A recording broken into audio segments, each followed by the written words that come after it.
do it live. Max is a cop, one of the best. Word is they're out to get you.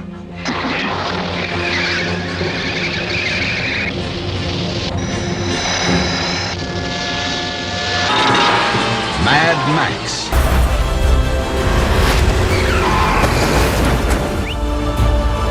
You want to get out of here? You talk to me. The Road Warrior.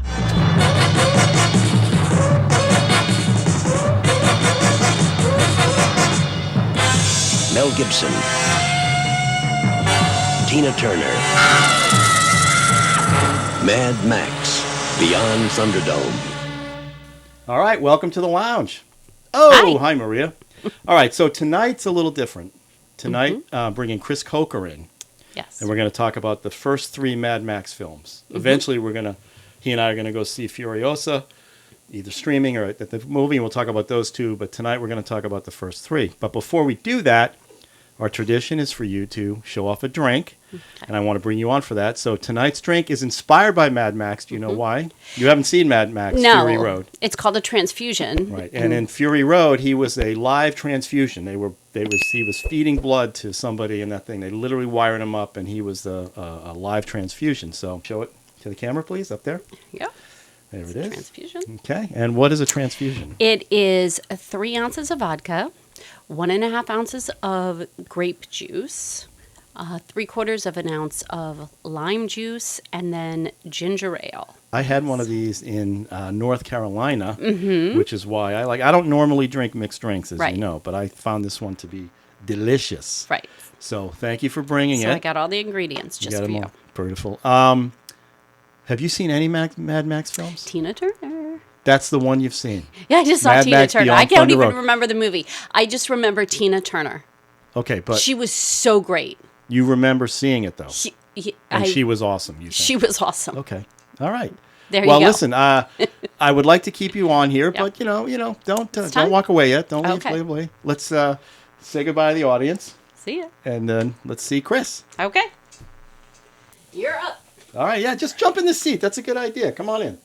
Come on, Eugene. Chris has been in the green room, petting the dog. I'm sorry you had to deal with that. Hey, it's How's Chris. it going, guys? Hey, good. How are you? I'm well. All right. Well, Chris, say hello to folks. Hey, everybody. How you doing? All right, so there is the transfusion. Lean in a little bit more for me. How's There that? you go. That's good. Yeah. This is, as you heard, you were in the green room. You heard what was going on. So, Oh, yeah, it looks fantastic. Yes, it is. It's delicious. And I think thematically, yeah, it's good, right? Yeah, just need a little top off there from my blood bag. That's it. He was a live blood bag Yeah, in Mad well- Max Fury Road. Well, he was the universal donor. Right. So they made good use of it. All right. But we're not going to talk about those 2 films yet. Okay. We're going to talk about the first 3.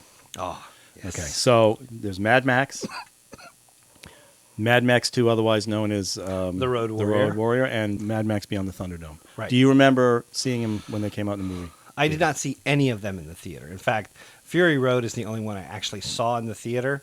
I do remember seeing Mad Max. Wait a minute, Fury Road's the only one you've seen in a movie theater. In the movie theater, yes. wow. I was a huge fan of Mad Max, interestingly enough, though. The first one. Well, it was primarily, I recorded The Road Warrior on TV. So it was edited for television. So it was a movie I had on VHS, and it was edited for TV. But I had seen it so many times, right? I eventually got Mad Max on videotape, watched Mad Max, and then when Mad Max Beyond Thunderdome came out, I was unable to convince my parents to take me to see it because I did not have Thunderdome. for Thunderdome because that came. I was not driving when Thunderdome came out. Oh, wow. However, I literally did have the souvenir magazine of Thunderdome. I don't know if you remember the souvenir. No, I do not. You don't remember the souvenir No, magazine? I do not remember the souvenir magazine. for anything. I didn't collect shit I don't collect that. I didn't collect that stuff. I had this, yeah. So basically, it's a big glossy magazine that kind of tells the story of the movie, but also tells you how they made things, and it's more of a behind the scenes thing. Right. But I also and still own to this day. It's actually on my bookshelf right now. Is the novelization of Mad Max Beyond Thunderdome. That one. Okay. Yes. All right. Mad Max came out. I don't even know what year. Do you know what year? 79. Okay, 79. Now, when it came out and it played in American theaters, his voice was dubbed. Mel Yes. Gibson's voice was dubbed. Yes. I have that laser disc of that version With the dub. With the dub. Wow. Now I have Blu-rays of the Mad Max. Yep. I don't even know if I have Thunderdome. I know I have the first two. So Mad Max. I remember seeing Mad Max at the movie theater. Oh, wow. I definitely remember seeing Road Warrior because that movie is an amazing film. That is what is Fury Road. I mean, the stuff that happens in that one definitely It's all he used building it. off of really the So, Road Warrior. I mean, when Mad Max came out, it was all about the cars and all about the Mel Gibson. Actually, the movie. If you watch the movie now, okay, let's rate the. Let's get it out of the way. Rate the order right now. Your order. What's your order? Of the first those three. three. Just What's the three. Those three. It's Road Warrior Right. / Mad Max 2. Mad Max and then Beyond Thunderdome. Yeah, same one. I have the same one. Road Warrior, Mad Max, Thunderdome. But for me, that is not to say that Thunderdome, which I rewatched recently, is in any way a bad movie. For me, it has the same level as Temple of Doom. Do you know what I mean? It's the weakest of the three, no Yes. question. Yes. But I still think it's actually a pretty fun film. Just Okay. like Temple of Doom. Okay. I watched it last night. And Beyond I don't Thunderdome. Yes. Okay. Beyond Thunderdome. Mad Max, I've watched a bunch of times. Road Warrior, I've watched a bunch of times. I don't have to rewatch it because I love that film. And I just, that chase scene at the end and the gut punch when you find out that it's just a tanker full of sand. Which is so smart. It's an unbelievable twist. It is. And he and Mel Gibson, who love him or hate him now. Yeah. I mean, Mostly hate him. I don't. I don't like what he. I'm not saying I don't. Okay. I don't like what he does or what he Right. spoke and all that. Yeah. But I still like watching him in films. Yeah, he still has a presence. He's still actually quite a talented actor. Yeah. But sometimes it is hard to when you like His Christian films are a little. Yeah. What was that movie he did? Not the Last Temptation. What was his? Passion of the Christ. Passion of the Christ. You He's mean- got another one coming where I think Jesus fights the devil. I don't know if that's a joke. I think I heard that. I'm not sure if it's a joke. or not. that has to be a joke. Man. That sounds too. I don't know. I love him. He played Santa Claus in a movie called I forget the name of it now. I forget everything when I'm on when the lights turn on. Yeah. But I just still appreciate the dude, and I know he's an asshole, and I know there's so many things that just don't work against him. But okay, so All right. Road Warrior was peak, and I think right it's- around the same time he was doing Lethal Weapon as well. A few years later. Yeah, was it a few? Because I think so because I want to say that Road Warrior I want to say is like 83. It's pretty early. Really, Yeah. and Lethal Weapons in the 90s or No. late 80s. It's like 88. I want to say Lethal Weapons 87, 88. Yeah. So for me, Road Warrior is. Road shit. Warrior is the peak. I man. watched There's- Thunderdome last night, and I'm like, what is going on here? Right. And now when you read so at the end it says for Byron. Right. Okay. Byron was his producing partner. Yep. Who died in a helicopter crash in '83. Broke his back, died later. Okay. Complications. That's what happened. But essentially, yes. Yeah. So I think George Miller came into this film. Something I heard where he didn't want anybody else to get hurt, which is why kind of when you watch that film, it doesn't have nearly the impact that the other ones have. And forget whatever happened between this and Fury Road, he figured out how to do it safely. So he had that hanging over him. He took a Lord of the Flies type script that he saw from somebody and turned it into a Mad Max film. Yeah. And this is what drove me crazy about this film. It was like a combination of Lord of the Flies, Peter Pan. I love the Thunderdome part of it. Yeah. The fight scene under the Thunderdome on the bungee cord 2 men enter, 1 man leaves. is pretty freaking awesome. It's I mean, if you look at it now, you kind of go, it's a little cheesy, but then I don't think anybody had seen that before. Nah. Then you had Tina Turner, It was great. icon, who was terrific in the film. 2 great songs, too. Right, that came out of this one, Yeah. right? But I just, as I'm watching this, I'm like, what the frick? I didn't, the whole thing with the kids at the end. I mean, what was the purpose of all that? So I think, and even George Miller may have said this later, right?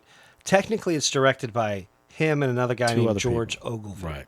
I don't think after Byron Kennedy's death, I don't think he was up to doing it all himself. So he was like, I'll handle the action. George Miller will handle the action. Yes, and George Ogilvy, who's like a theater guy, I think, or had directed film, but more dramatic type stuff, is going to handle the acting part of it, right? Or the interactions. That being said, I think there was just too many ideas in that movie. Because what happens is, I love the Bartertown stuff, right? Right. And I love the Thunderdome stuff, you know?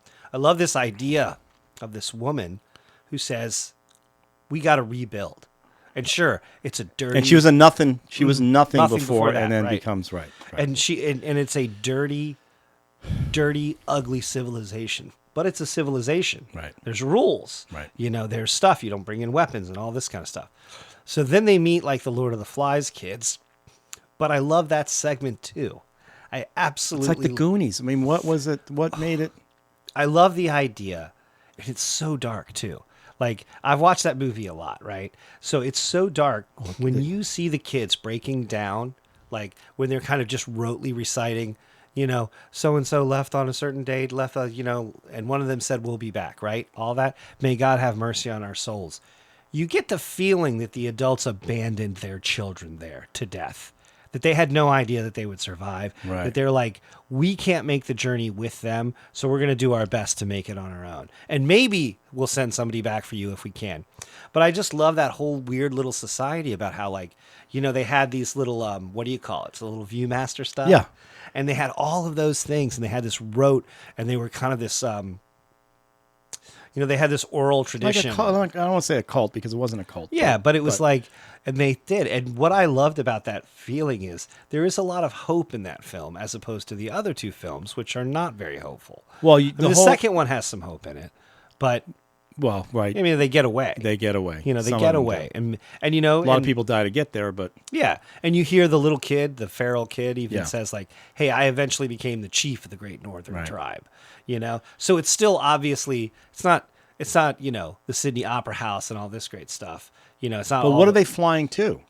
Is that the whole point? in They're the flying, second? No, the third one. In the third one, they fly to Sydney. They end up in Sydney. But yeah, to me, it felt like in this third. It was so film, joke. It was so they tried But it some was- humor in there that was. and it just- was really. Let's be real. It was PG-13. That's the other. Well, that's the other thing that They definitely toned down the violence. I mean, let me put it this way. I distinctly remember the first time after watching The Road Warrior, and I'm not exaggerating, probably 20 times in that edited for TV version, when I sat down and I rented it from Blockbuster or wherever and I watched it, I was like, I mean, narratively, all the beats are there. Everything is the same, but the violence that was in it, I remember being like, holy shit. Yeah. Yeah. Like, it was shocking Yeah. how much, and it was only probably a couple of minutes, maybe 3 minutes total worth of stuff. But Thunderdome, like I said, for me, Thunderdome really holds that place. Definitely third place. But I like the kids. Because here's the thing, I got this vibe, is that he ends up there, right? He ends up there with the kids, right? And you get the vibe that he's ready. He's ready to stay there. He's ready to teach he them wants what him he to knows. stay. He wants him to stay. Yeah, and he's like, we're going to But live that here, woman, the and woman we're who's- going to be grateful. right. Yeah, and the girl, the older woman, Right. Savannah Nix, I love that name, by the way. It's so cool. She is like, I'm going to go see what's out there. And he's like, no, we're going to stay here, and we're going to be grateful. You get the feeling that he has kind of a renewed sense of purpose.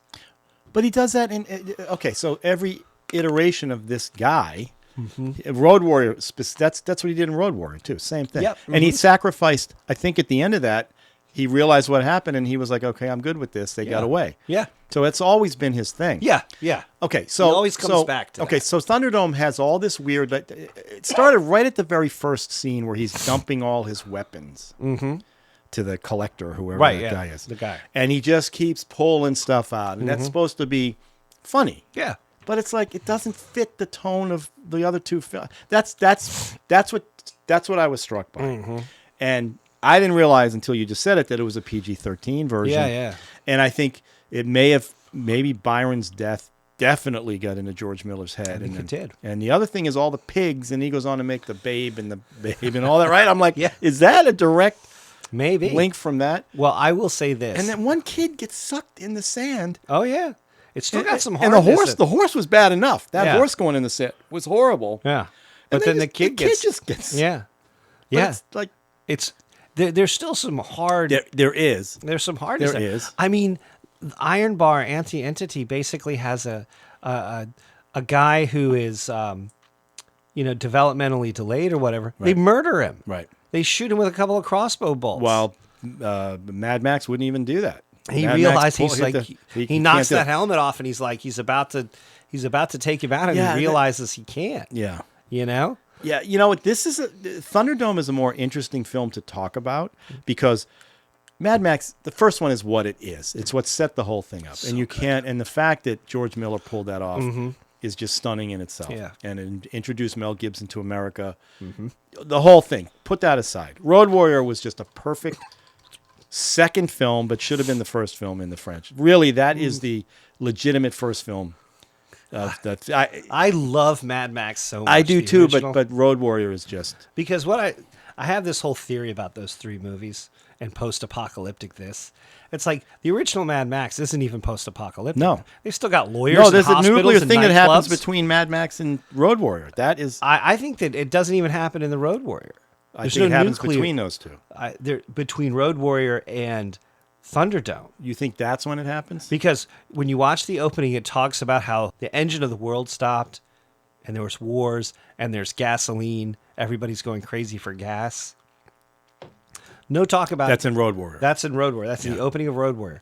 It's not until Mad Max Beyond Thunderdome when Max pulls out his little Geiger counter when the guy's selling water and he's like, what's a little fallout? You're right. That's the first time they mention any kind of nuclear That's true. war or anything. So you almost get the feeling that, like, Australia being down and apart from a lot of things probably could have survived better than most in that nuclear war situation. I love the original Mad Max. I think it's so great. And I'm not saying I don't love. Yeah. I'm not saying that. but I'm not you saying know that here's a funny little side story. George Miller, you know what his job was before he became a Yeah, he was like He was a doctor. Yeah, doctor. but he was a doctor. He saw car accidents. Yeah, and part of what bothered him was that in Australia they have a hardcore car culture, just like we have here in the United States. Souped up things, all this stuff, and all these people were dying in these car accidents, and people were just kind of throwing up their hands, being like, "Hey, that's just what it is," and it bothered him. And so, out of all of that, somehow sprang Mad Max when he decided to make a movie, which was, until the Blair Witch Project, the most profitable film in the history of movies. Mad Max was. Yeah, it cost about $350,000 to make, and it made roughly $100 million worldwide. Wow. The only place it wasn't a hit here in the United States, Right. because they did that weird. What I don't understand about that dub job to this day that doesn't make sense to me is not only they dubbed their voices with American actors, right? But they didn't change any of the slang. Like they're Right. still talking like Australians would talk, and it has all this Australian slang in there, like slag and things like Right. that. I mean, you can pick it up from the context clues. She's the town bike, Right. things like that. All this stuff is in there, but it's in what we would consider American English, which just makes no sense. Right. But Some executive thought that's the that thing would to do. that somehow or another they're Listen, I'm Australian listening to all kinds accents. of. Have you? I'll talk about it later. But I listened to a podcast about Bound today. Oh, really? Yeah, it's great. Oh, yeah. And that movie's great. The but Wachow- yeah. But the way executives were trying to figure out how to make it work, and the Wachowskis knew exactly what they Yeah. wanted. They filmed what they wanted, and they got a They were able to beautiful do it. Yeah. film. So that that's the reason that film didn't work here in the United Yeah. States. But somehow that put Mel Gibson on the map. Yeah. I don't know what he Enough. did after. What did he do between Mad Max and Road Warrior? I think Film. he did another Australian movie called Gallipoli, Yep, I remember which is that. amazing. Yep. Which is about a different. it's about the, British Crimean putting War. and the British putting all the Australians. all the Australians is just straight up fodder, cannon right, fodder, just cannon chewed fodder, up. right. And he and the other guy in it play Australian sprinters that are. And Gallipoli is one of those movies where it's like, Gallipoli is like, in Australian history, at least from my understanding, Gallipoli is like, it's one of those classic blunders. It's one of those classic tragedy blunders that happens. Right. Right. Anyway, but he was in that. But then they Mad Max 2, which which is known as Mad Max 2: The Road Warrior everywhere else. Right. They just released it as The Road Warrior here, and it's hard to imagine a more perfect movie. No, it is Honestly. a perfect film. And 10 out of 10. yeah. And, but okay. So Doesn't put a foot here's the wrong. other thing. So the helicopter guy, Bruce Spence, I think is the actor's name. Yes, the Okay. gyro captain. Gyro Captain. Okay. Thunderdome starts with Him. it's It's not him. not him, it's his brother. It's his Jedediah, the pilot, the cat, the. He's related to the helicopter guy, but it's I don't know if they're related it's a or different character, not. Yeah. but he's flying Uh-huh. and he takes Mel's camels and thing away. Yep. I'm like, what the hell is going? That's why I was like, what is going on here? Well, what's the point of that? Well, I think. What was it? Well, he doesn't. First off, even if it was still the gyro captain from the first movie or from the second film, even if it was him exactly, how's he going to know that that's his buddy Max, all wrapped up there driving a team of camels, okay. I'll give right? you that one. But I don't think. I heard an interesting interview with George Miller, and he said the phrase that he used regarding all of these movies is they're kind of like campfire stories, right? Okay. So the idea is and I kind of love it about this. He is not enslaved to some kind of canon and universe that he's building. Well, good. Well, You know? yeah. If That's you go why, on, like- if Mad Max Fury Road, of course he doesn't, because he just Yeah. this Max is the same one, but isn't the same one, and I mean, he's Tom Hardy is like literally in the opening credits of Mad Max Fury Road. He is listed as Max Rockatansky. That's the Right. only other time they use his last name, Right. other than the first film. Right. You know, and so I've heard people say, "Oh no, it's the feral kid," and I'm like, "Well, he's that Fury Road is the feral kid. yeah." But I'm like, okay. "Wait a minute, he's got the Interceptor, and it's like perfect." Same car. That car was vaporized in the middle of the Road Warrior when he tries to escape, and Wes runs him down with the nitrous oxide, right? And I don't even want to start on Vernon Wells as Wes. He was the guy with the mohawk. Yeah. It doesn't really say much, just screams a lot. Well, there's so many weird characters so in great. Road Warrior. There's Dude. the couple on the bike. There's the little kid with the boomerang. Oh, yeah, the I feral mean, is that kid? the Yeah, feral kid that's with the the feral boomerang? kid. Takes the blonde, just chops his head off. I know, just takes him out. And all these like you're talking about all these like the in Fury Road, the dude playing the guitar. Oh, on the- yeah, with the He's like flamethrower he's like guitar. an actual musician, right? Yeah. And the little guy in Thunderdome, angry whatever. That's a Angry Anderson. he's an yeah. artist. He's a music Yeah, artist. Yeah, the guy who plays Iron Bar. Right, Yeah, Iron yeah. Bar. Like Who has that weird, like, no mask weird thing, and at the thing over end his he looks like he gets decimated, but he doesn't. He gives the finger at the last second. That was kind of stupid. It's stupid, right? Exactly. But I mean, yeah, I guess what George Miller's like, he could, continuity. He doesn't that care. guy doesn't care, and I don't because Fury Road Mm-hmm. probably is one of the best films ever made. Oh, it's amazing. I mean, there's no question about it. It's amazing. you can't deny that the power of that film. No. And is that because of all the legacy of all the other stuff, including George Miller? Because George Miller, Yeah. how old is he when he did Fury Road? He's got to be 60 or 70, right? Yeah, easily. And he doesn't have to do this. He did Babe, Pig in the City, did Babe, like all. know. Think about all these films he did. He's done a ton of movies that have done very Right. well. I mean, Babe was one of those movies. You want to talk about ROI? Like, Babe is one of those Babe movies. is great, by the way. It cost like $5 million to make, and once again, it cracked $100 million. Yeah, no, Easy it's- in the United States alone. It's such a nice film. Yeah, it's such everybody loves it. yeah. It's a pleasant film. But part of that apparently was they really enjoyed the pigs on Well, they on- did they literally enjoyed the pigs. Well, like there was like all this talk about the pigs, and they had to go through all this crazy stuff to get the pigs. Yeah. Right. And apparently, like the pigs were super happy because to keep the pigs like pretty mellow, they apparently put down straw in those pens, and the pigs just liked being on the straw, so they were like really happy. I have to say, the thing that bothered me with Thunderdome was all the pig shit. Well, yeah. Referencing the guys getting like boots and this boots. Oh, yeah. There's so much of the It's so methane. visceral. I so know. visceral. It's so gross, dude. Um, But for Okay. one thing, though. you have the comic books, you have the novels, you have everything. So I am- you're my expert here. Well, for it was a weird thing. It was one of those things where, like, yeah, I remember I was probably in middle school, so I didn't have access to a vehicle, so I couldn't go see Mad Max Beyond Thunderdome, It's so funny. I'm so old. It's and so I couldn't go Jesus see Christ. it. I'm not young. No, I know, but like, so I couldn't go see Mad Max Beyond Thunderdome. So I remember, like, I bought the novelization. I remember buying the what do you call it, the souvenir magazine, and it had this great, like, it's one of those things where I think the idea is you're supposed to, tear out the pictures and put them up on your wall. Like, I remember it just had this great full page picture of, like, Tina Turner just looking amazing with the hair and and the little crossbow and everything. And you're just like, forget about it, man. To She's see so her good. driving on the front of whatever rig she was on, however they did it. I know. They probably did it for real. I have no idea. She drove some of She that did? for real. Or at least was in the And she's in driver's high seat. heels. She comes out. She's I got the know. high heels on. Apparently that outfit, like, when full on, was like 70 pounds.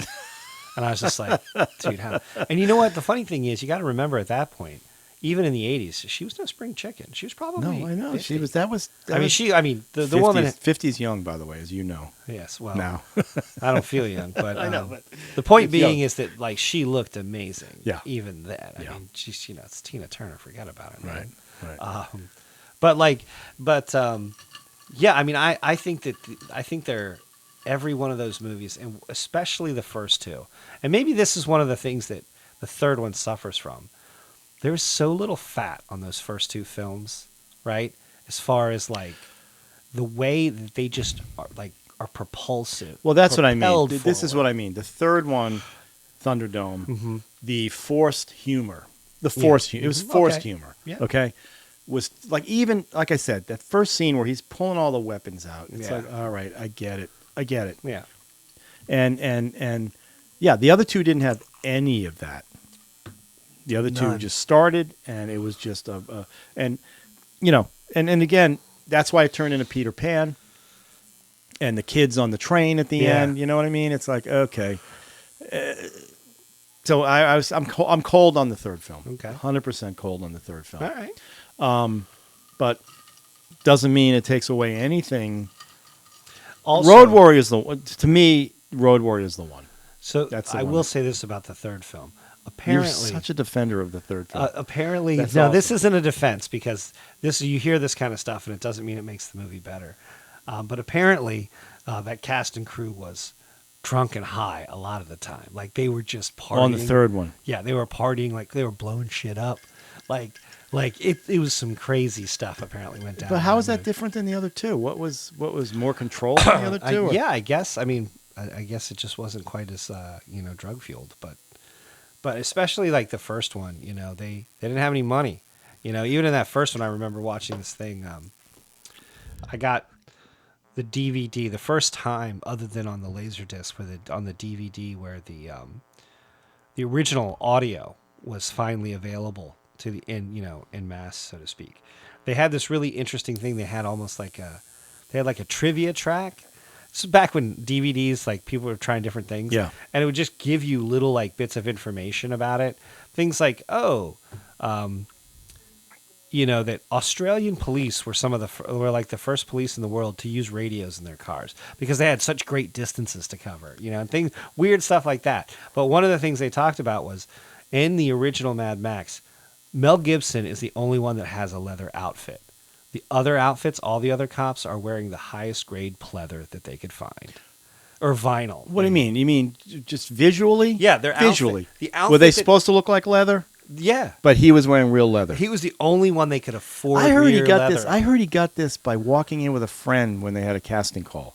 Like, he wasn't the original. Yeah, I think He that's came true. into some room and he Yeah. brought a friend, and they go, "Who's Yeah. that guy?" Yeah, basically. That's the it guy was- we want. Yeah, I think he had done a little bit of TV or Yeah. something, maybe. Yeah. Or it's right out of the acting school or what. Because he was like 21 when he made that Now, movie. he was an American expat or something. Like, Yeah, he's born in America, right? Yeah, apparently Gibson was born in New York State. Okay. Lived in New York State till he was like 8 or 9, and then emigrated to Australia, where he spent most of his youth. And then people know him as an Australian. Yeah, but he's Yeah. no. But All right. But the funny thing is, all the films were pretty big hits. Obviously something of a decline. You know what I mean? In the sense that, I mean, you can't have the greatest movie or the highest grossing film, or not the highest grossing film, but the highest ROI on a film, and then expect that to happen each time. But Road Warrior was a big hit because that movie only cost like $5.5 million. I don't know how they did it. Even back then. I don't know how they do it. Oh, well, guys were breaking their legs apparently. Well, yeah, one guy, but I don't know how they like. Even when you look at Fury Road, how he did this stuff in that film. Oh, I know. And Toe Cutter, right? Toe Cutter in Mad Max was Immortan Joe. Immortan Joe, yeah. In the other one. Hugh I'm sure there's Keys-Byrne. I'm sure there's a lot of There's a lot of yeah. people that came over for all. But I the mean, I films. think that's like one of his things. Like, he is not. I mean, just like we saw the Gyro Capt and the pilot in the third film, both played by the same actor, Bruce Spence. Like, there's no.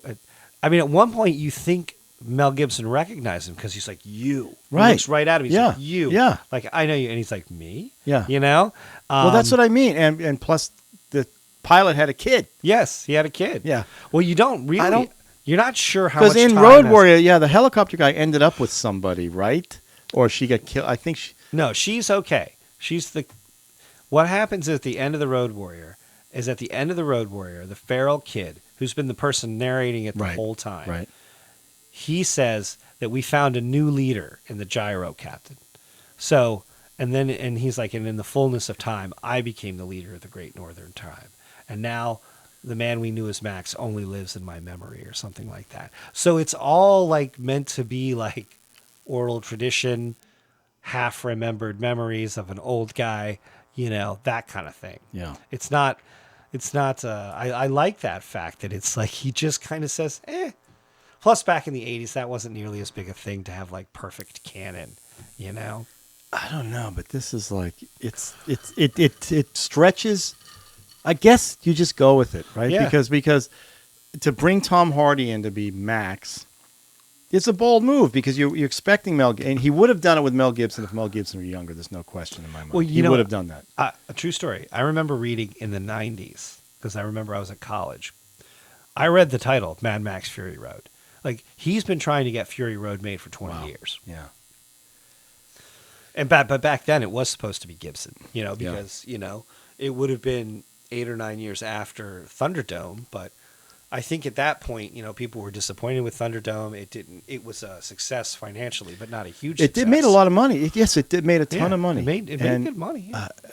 I don't know. I watched it last night, and I guess that's the mistake because I have all this context of years and years. I have Fury Road. I haven't seen Furiosa yet, but I'm like, how could they? And then you read about the Byron thing and the, he was a little skittish. The two directors, and you go, okay, I can see what was going on here. It was a little. It was a production in, but still visually, still great. Yeah, that scene where he rides the horse out with the big mask on his head. It's so weird, right? Yeah, weird. And the sand sucking in the horse. I mean, that was kind of brutal. And even the whole train track thing, while it feels like it's a little bit of a rehash of the end of the Road Warrior, it's still pretty cool. It's different. It was different. It was fun. Now, I'm going to bring up one other thing that the cross-pollination.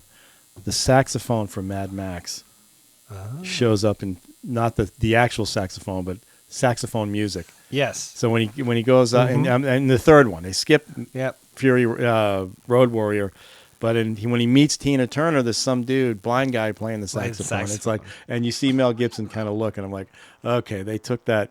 That's so funny in Mad Max, that weird saxophone that is what. It's just like, what the hell is going on here? They're not good parents. No. Like, if you look at that scene really closely, their child is playing with Max's sidearm. Like, no joke. He's just straight up playing with the gun. Yeah. Now, I don't, or whatever. But, like, obviously they're meant to be young kids with the young kids. Right. But speaking of, like, the original Mad Max, that scene where the gang catches up with her while she's on the beach and they chase her up through the woods and into the car and all of that. Dude, that's without a doubt one of the more terrifying things it's awful. ever. It's terrifying, but it's so well edited. It's so tight. Have you ever seen The Punisher with Thomas Jane? I have. Okay. Yeah. I don't remember much about it. The scene where his wife and kid get run over by the bad guys. I'm not saying it's up to, but I think it's an homage to that scene. Now that I think about it, the way they staged her getting run over in Mad Max and the way Thomas Jane's wife gets run over in this one. not nearly the same film, not nearly as good, Yeah. but you can see that. All right, so eventually we have to talk about Fury Road and Furiosa. Yes. So we need to. We'll watch it. We'll stream it or whatever. Yeah, yeah. We tried to get to the movie theater, couldn't pull that off. Oh, Would have liked sometimes. to have seen it. Didn't. Yes. I guess it didn't do that well. I don't know why. Not a lot of people are going to the movie theater, which is the biggest problem. Yeah, I mean, we haven't seen a lot of big hits Yeah. lately. Yeah. In fact, I saw this interesting total non sequitur offside.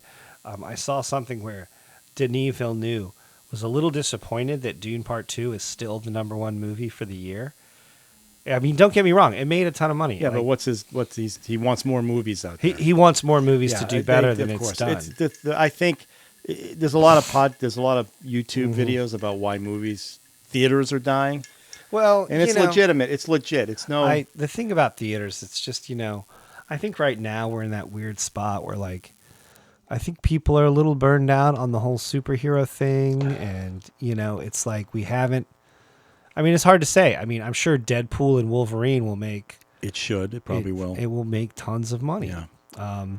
But honestly, there just haven't been a ton of movies that have come out lately that I've been dying to see. Well, that's one of the questions we Yeah, have it's- on the wheel is what's the last movie you saw at the theater? And God, I'm embarrassed to say it, but I went and saw the re-release of Episode 1, The Phantom Yeah, Menace. you mentioned that. You mentioned that in I'm the not sure dialogue. why I did that. Yeah, why did you do that? My kids kind of wanted to see it, and they'd never see it in the theater. Yeah. And Well, I compared took to the my new son to the actual first day of the Phantom Menace. I slept through the whole film. I said, I want to show you what I grew up watching, and I couldn't stay awake. I Since- remember seeing that. I didn't see it on the Wednesday it came out. I think I saw it that Thursday night, though. I stood in line for hours, though, to get tickets for it. They were Yeah. selling pre-tickets at the Senator. Yeah. It was a pretty great place to see it. They had Yeah. a special print of it. Lucasfilm always gave the Senator these EX prints or these show prints. They're basically they're struck a generation closer to the master, and it did look fantastic. Wow. I mean, I saw it at the Uptown Theater in D.C. oh yeah, the Uptown. and Yeah. I still slept. All right. Well, All right, so let's. There's no reason to rate these. I mean, okay, the order, same order. Yeah. Road Warrior, Mad Max, Thunderdome.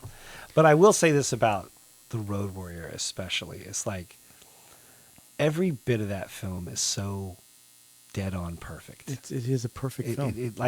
I can't think of a single step in that film that steps wrong. Yeah. Right? I can't think of a thing where I go, eh. Because it never veers off. Like Yeah. Thunderdome veered off. Yeah. Like It got- okay, the kids. It got all over You the can place. see even when he punches the one girl and he drags her down. It's like okay, no, too much. And many reasons why they did that. It still was successful. That's the thing. We can't argue with that. No, It's it still worked. successful. So Yeah. all right. So let me open up the computer All right. and we do our not traditional, but our 10 questions. Now we've repeated a lot of the questions. So if we did one already, we'll just spin again. Right. Okay. So There's some- Road Warrior too. Again, that's what I mean. The humor in Thunderdome was in your face. yes. The humor there was no humor in Mad Max. I don't remember anything like. No. I But mean, in Steve Road Bisley's Warrior- kind of funny, but but not in a funny. Now way. in Road Warrior, the helicopter guy, that he had some great lines. Right. There's some things that happened in that film that the humor came out of the situation. Sure.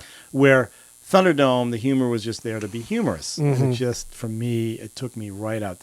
Yeah. And even at the end when the guy gives the finger, Yeah, that after was he's dumb. been decimated. Yeah. I mean, he got Come on, crushed. Yeah. right? Come on. Okay, so Yeah. that's what I mean. All right, so All here right, we go. You spin ready? it. You gotta spin it. Let it rip. You can't hear it. This is when I dance. You look over here, look over there. Okay, good question. What is your favorite sequel? My favorite sequel. Your favorite sequel? That's a tough one. Yeah. I mean, not to just belabor the point, but obviously the Road Warrior is going to be up there. Is that a sequel?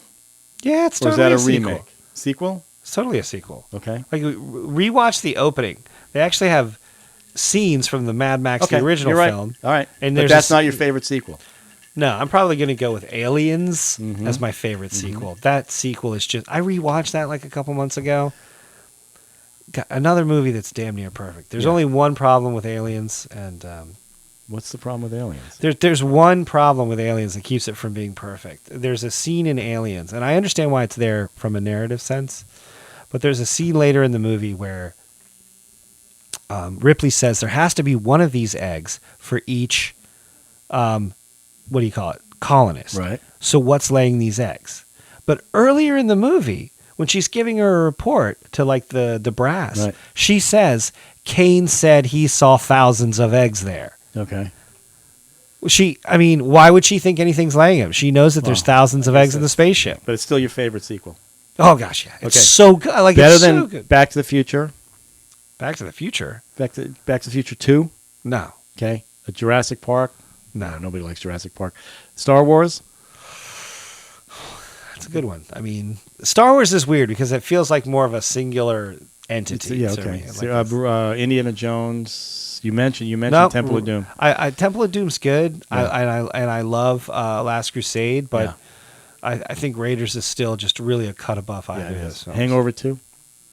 No. Okay. My favorite sequel. Yes. Aliens.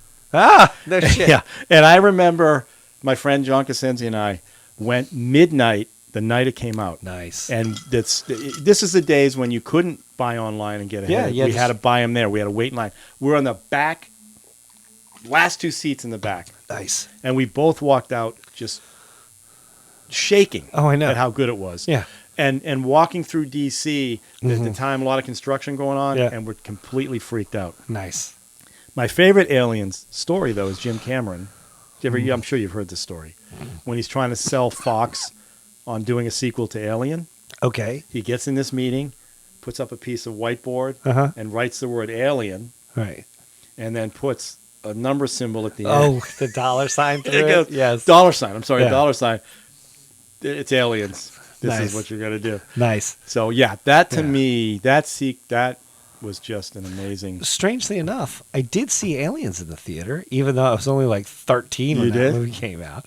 My parents were strange. Like, it had less to do with what a movie was rated and more to do with whether or not they had time to take me to the theater and pick me back up. Like, we had in my town where I grew up, we had there was no public transportation. And I lived in kind of an outer suburb of an already Yeah. suburban town. Yeah. So it was like, I could have ridden my bike 5 miles to the movie theater if I felt like it, but When I grew up, we had a downtown theater I could walk to. Saw a lot of films there. But, Yep. I'm talking Aliens was 1986, so I was here. I was Yeah. married, all that. But, yeah, that one blew me away. so good. Because you just didn't... Because Alien was such a good film. It's Oh, yeah. like, how can you even... Yeah. Progressively, they've gotten worse. But what's so great about it is, and I don't know how many different directions you could take it, but he made it a different movie. And what I mean by a different film is like the first one is essentially a horror movie. Right? There's the boogeyman. Yeah, it's a haunted house. Haunted in house, space. yeah, in space. This one is a war movie. It's a war film. And it's funny too because even I remember the tagline at the time was "Aliens, this time it's war." Right. It kind of gets you ready for the idea that, hey, you've already seen the alien, you know what it looks like, you know the thing jumps on your face. We're going to take it in a different direction, and we're going to do it right. Yeah. I think one of the things is that with Alien 3, or as I call it, Alien Cubed, because it had the tiny little 3 up in the corner. Yeah, it did have, yeah. And that one, it was like they Much tried. maligned Alien 3. Yeah. For good reason. I know, and it's not bad either.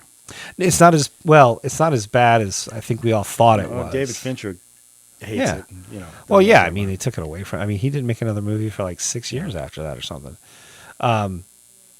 He just went back to making music videos and getting paid. yeah. But no, Alien 3, it's like they didn't really know which way to go with it, and so they kind of did it like wasn't really. They didn't want to do Aliens the war movie again or action movie, but then there was really only one alien again, and it was really it was weird. And 4, and then the last ones. Now Romulus is coming out. Looks interesting. Oh, I haven't seen anything about that. Yeah, it's directed by the guy who directed the remake of Evil Dead, I think. Oh, really? Yeah. Okay. It looks pretty good. But again, I love Prometheus. I love the other one. I'm a big Covenant? I even liked 4, as crazy as that one was. Yeah, it was Alien crazy. 4. But yeah. All right. So so next show, well, one of the shows you're going to come back on, Oh, we're going to go see Furiosa. We'll watch Furiosa. And then we'll talk about those two. We're not going to give you any more information than other people give you. It's Sure. just our thoughts on Yeah. it. So, Which, quite frankly, are worth hearing. do you have any novelizations of Fury Road or comic No, books? I haven't. I haven't done that. Okay. Are they're probably available? I'm sure there are. I'm sure, it's weird. I was really surprised to see that they were still do novelizations. Right. Because in my mind, novelizations were always something you read when it was before people really even owned VHS tapes. Yeah. When VHS tapes cost like $100 each. Yeah. But apparently they're still making novelizations of movies, which to me is kind of interesting. Watching where they talked about the novelization of a film. I'll forget. Of course, I'm going to forget. I was watching something on YouTube, and they were talking about the novel. Anyway, yeah, somebody is still writing. Somebody's still writing these things. Yeah, I mean, and it's probably AI, but these days. But no, it's funny because I have a really old novelization of all things. Speaking of Ridley Scott, The Duelists, his first film. I know, and I was like, I couldn't believe it existed either. And in the back, like when you look at the back, remember how in the back of like paperbacks it used to say like, "Oh, here are other paperbacks from Ace Science Fiction or whatever." It had other paperback. There was a novelization of Looking for Mr. Goodbar. Jesus. There's a novelization of The Paper Chase, and the one that I would love to get but I cannot find, of Network. Somebody wrote a novelization of Patty Chayefsky's Off the film? Yeah. Because didn't he write the book or didn't? No, see, that's a straight screenplay. That's a straight Oh, so screenplay. somebody writes. Patty a novel. Chayefsky wrote the screenplay. Yeah, Okay. of Network.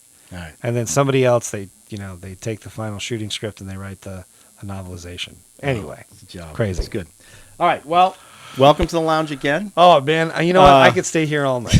Well, listen, you might. We could talk some more, but Yeah. let's end this one. And by the way, the transfusion was. What do you think of the transfusion? Was fantastic. it good? It's not bad. You know right? what I like about it? It's got a nice light, summery feel. Well, that's what we Maria's need. purpose right now is all summer drinks. As well I it should think be. As we get into the winter, they're going to get a little heavier, a little stronger, a little tougher for me to take. A little warm you up from the little inside. warm, yeah, right? a little warm Yeah? glow. But anyway, welcome to the lounge, and then we'll see you on the next one. Sounds great. Cheers. Cheers.